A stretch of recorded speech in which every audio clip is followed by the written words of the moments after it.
దొరికిన రాక్షసుని విరిచి విరిచి చంపేశాడు సుగ్రీవుడు. ధ్వజం మీద పెద్ద గద్దవాలింది. నక్కలు ఊలలు వేశాయి. మబ్బు లేని పిడుగులు పడ్డాయి. అశుభంగా కాకులు గద్దలు చిత్రంగా అరిచాయి. బాణాలను గట్టిగా ప్రయోగించి రాముడి మీద నాటించాడు. వాటికి ఏమాత్రం చలించలేదు రాముడు. కోపంతో బాణం మీద బాణం ప్రయోగించి రాముడు శరీరాన్ని చిల్లులు చేశాడు. ఆ తర్వాత గంధర్వాస్త్రాన్ని ప్రయోగించాడు రావణుడు. దాన్ని కొట్టిపడేశాడు రాముడు. దైవాస్త్రం వేశాడు రావణుడు. దాన్ని కొట్టిపడేశాడు రాముడు. అప్పుడు విషం కక్కుతున్న పాముల్లాంటి బాణాలను ఉపయోగించాడు రావణుడు. అవి రాముడిని తాకనుండగా గరుడాస్త్రాన్ని ప్రయోగించాడు రాముడు. ఆ అస్త్ర ప్రభావంతో వందలు వేలాదిగా గరుడు పక్షులు పుట్టుకొచ్చాయి. రణరంగమంతా వ్యాపించాయి. అవి రావణుని సర్ప బాణాలు నాశనం చేశాయి. ఎప్పుడైతే గరుడాస్త్రం విఫలమైందో అప్పుడు శివమెత్తినట్టుగా రకరకాల బాణాలు ప్రయోగించి రాముణ్ణి గాయపరిచాడు రావణుడు. ధనుసు ధరించి 10 తలలతో 20 చేతులతో ఉన్నాడు రావణుడు. ఎంతో పెద్ద మైనాక పర్వతంలా కనిపించాడు. తనని కమ్ముకున్న రావణుని చూస్తూ నుంచున్నాడు రాముడు. అంతలోనే భయంకరమైన శూలాన్ని అందుకున్నాడు రావణుడు. చూసేందుకు అది పిడుగులాగుంది. పొగలు చిమ్ముతూ ప్రళయాగ్నిలాగుంది. యముడు కూడా తేలి చూసేందుకు వీలు లేనట్టుగా ఉంది ఆ శూలం. దాన్ని బిగించి పట్టుకున్నాడు రావణుడు. రాముని మీదుగా ప్రయోగించేందుకు గురు చూస్తూ పెద్దగా అరిచాడు. ఆ అరుపుకి అన్ని ప్రాణాలు హడలెత్తిపోయాయి. సముద్రం అల్లకల్లోలమైపోయింది.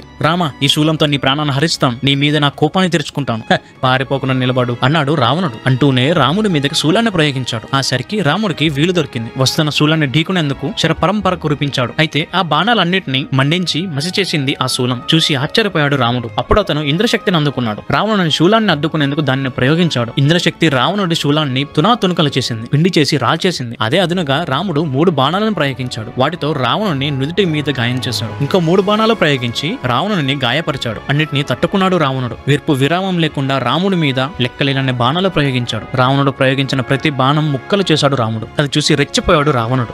రావణుని బాణాలతో రణరంగం అంతా భయంకరంగా మారింది. ఎవరికెవరు కనపడకుండా పోయారు. అయినా చీకటిని చీల్చుకుని రావణుడు ఎక్కడున్నది గమనించాడు రాముడు. అతన్ని ఇలా హెచ్చరించాడు. రావణ, నీకు కాలం మూడింది. నా బాణాలతో ఇప్పుడే నిన్ను సంహరిస్తాను అని బాణాల జడివాన కురిపించాడు రాముడు. అస్త్రాలన్నీ తన ముందు ప్రత్యక్ష కావడంతో మరింతగా విశ్రమించాడు రావణుడు. పదే పదే రావణుని మీద బాణాలు గుప్పించాడు. అదే అవకాశంగా రావణుని మీదకు పెద్ద పెద్ద రాళ్లు రువ్వారు వానరులు. వాటితో బాగా గాయపడ్డాడు రావణుడు. ధనస్సు లాగలేకపోయాడు. బాణం వేయలేకపోయాడు. రాముని పరాక్రమం ముందు నిశ్చేష్టుడై నిలిచాడు. చావు కోసం ఎదురు చూస్తున్నట్టుగా ఉన్నాడు. రావణుని అవస్థను గమనించాడు సారథి. జాగ్రత్త పడ్డాడు. రథాన్ని వెనక్కి తిప్పాడు. రణరంగానికి దూరంగా రథాన్ని తీసుకుపోయాడు. తన క్షేమం కోరుతూ సారథి రథాన్ని వెనక్కి నడిపినా దానిని గ్రహించలేని స్థితిలో ఉన్నాడు రావణుడు. యమపాశానికి చిక్కని వాడతాను. మంచి చెడులు ఎంచలేకపోయాడు. ఆ కారణంగానే సారథిపై ఆగ్రహం చూపించాడు. నా అనుమతి లేకుండా రథాన్ని నువ్వెందుకు వెనక్కి మళ్లించావు? పగవాడి ముందు నన్నెందుకు దీనుణ్ణి చేశావు? రథాన్ని వెనక్కి మళ్లించి నేను సాధించిన కీర్తిని పరాక్రమాన్ని మట్టిపాలు చేసావు కదయ్యా. రాక్షస రాజు రావణుడు యుద్ధంలో మడమ తిప్పడు అన్న మాటను మంట కలిపేశావు కదయ్యా. ఇది వీరాది వీరుడు రాముడితో యుద్ధం.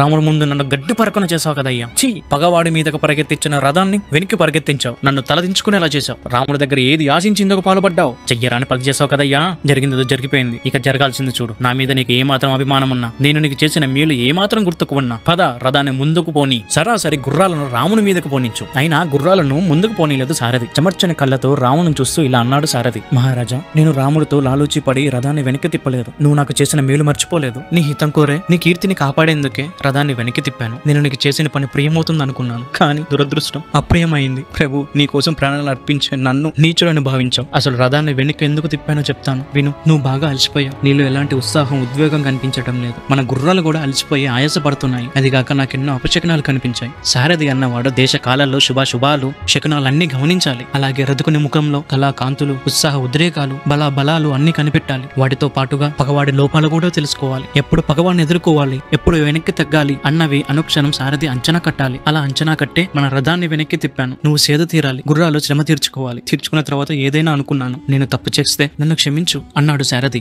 సారథి అన్నాడు రావణుడు. ప్రేమగా అతని భుజం మీద చెయ్యి వేసి నిమిరాడు. మంచి చెడులు ఎంచలేని మనసుతో ఉన్నాను నేను. గుండె నిండా ఆవేశాలే. నేను తక్కువ చేసి మాట్లాడాను. తప్పుగా అర్థం చేసుకున్నాను. మహారాజాని చేతులు జోడించి ప్రార్థిస్తున్నాను. నన్ను క్షమించు అన్నాడు రావణుడు. ప్రభు అన్నాడు సారథి. జోడించిన రాజు చేతుల్ని తలగద్దుకున్నాడు. అప్పుడు తన చేతికి ఉన్న రత్న కంకణాన్ని చూశాడు రావణుడు. చేతి నుండి వాటిని తొలగించాడు. సారథికి బహుమతిగా అందచేశాడు. ఇలా అన్నాడు. రాక్షసునైనా నాకు కళ్ళున్నాయి, కన్నీళ్లున్నాయి. అలాగే నాకు మనసుంది. ఆ మనసుకి మమతలు మర్యాదలు కూడా తెలుసయ్యా అన్నాడు రావణుడు. ప్రభు అన్నాడు సారథి. రావణుని కాళ్లకు నమస్కరించాడు. ఆజ్ఞాపించు ప్రభు, ఇప్పుడేం చేయమంటావు అని అడిగాడు సారథి. రథాన్ని రణరంగంలోకి పోని. ఈ రోజు రాముని హతమార్చి కాని ఈ రావణుడు లంకలోనికి ప్రవేశించాడు. పద రథాన్ని నేరుగా రాముని మీదకు పరిగెత్తించు అన్నాడు రావణుడు. రథాన్ని తిప్పాడు సారథి. పగ్గాలు సడలించాడు. పరిగెత్తించాడు రథాన్ని. అప్పుడు ఆ రథం నేలను చీలుస్తూ నింగిని గర్జిస్తూ పరిగెత్తేసింది. అడుగో రాముడు అంటే ఇదిగో ఇక్కడ అంటూ నిలిచింది. ఆ రథంలో యుద్ధానికి సిద్ధంగా ఉన్న రావణుని చూశాడు రాముడు. ఆ సరికి రాముడు కూడా బాగా అలసున్నాడేమో. నిశ్శక్తువుతో నిట్టూరుస్తున్నాడు రాముడు. యుద్ధానికి మళ్లీ వచ్చాడు రావణుడు. ఇప్పుడు అతను ఎదుర్కోవడం ఎలా, చంపడం సాధ్యమా? ఆలోచనలో పడ్డాడు రాముడు. కళ్ళు మూసుకున్నాడు. రావణ యుద్ధాన్ని చూసేందుకు ఆకాశంలో దేవతలు మునులు ఆసక్తిగా ఉన్నారు. వాళ్ళల్లో అగస్త్యముని కూడా ఉన్నాడు. రాముని పరిస్థితి గ్రహించాడు. అతను నింగి నుంచి నీళ్ళకి దిగాడు. రాముణ్ణి సమీపించాడు. రామా అని పిలిచాడు అగస్త్యముని. పిలిచి ఏమన్నాడో కూడా చెప్తాను. ఇక్కడ వరకు చూసారంటే వీడియో నచ్చింది కదా, అయితే వెంటనే లైక్ చేసి షేర్ చేయండి. నెక్స్ట్ ఎపిసోడ్ లో ముని ఏమన్నాడో, ఏం చెప్పాడో, ఏం జరిగిందో అంతా మీ కళ్ళకు కట్టినట్టు వినిపిస్తాను. See you soon in the next video. Till then, stay tuned.